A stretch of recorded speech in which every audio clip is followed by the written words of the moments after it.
Le 18 mai dernier, une scène rare mais lourde de sens a eu lieu en Israël. Des centaines de citoyens juifs et palestiniens ont marché ensemble depuis la ville de Sderot jusqu'à la frontière de Gaza. Portant des drapeaux blancs, symbole universel de paix, ils ont bravé les barrages policiers pour faire entendre un message simple mais puissant.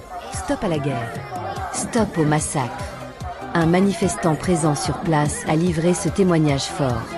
Aujourd'hui, alors que notre gouvernement, le gouvernement israélien, lance une nouvelle attaque contre Gaza, nous marchons, des centaines de personnes juifs et palestiniens de Sderot jusqu'à la frontière de Gaza, pour exiger l'arrêt immédiat de cette offensive.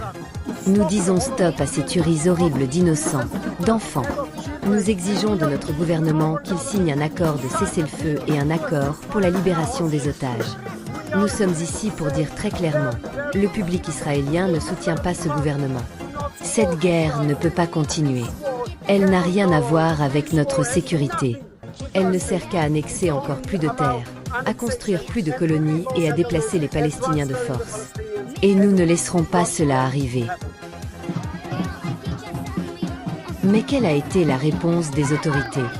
Au lieu d'entendre cet appel à la paix, le gouvernement a envoyé des forces de police pour bloquer la marche, érigeant des barricades et affrontant les manifestants. Une fois de plus, le décalage est flagrant entre les volontés des peuples et les décisions de leurs dirigeants.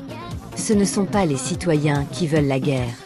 Ce sont des gouvernements obsédés par le pouvoir, les territoires et des intérêts géopolitiques inavouables.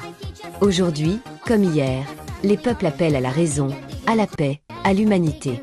Mais leurs élites politiques, elles, choisissent la violence, la destruction et la haine. Il est temps d'arrêter cette folie. Il est temps que les peuples se lèvent, ensemble, pour dire stop aux guerres imposées d'en haut.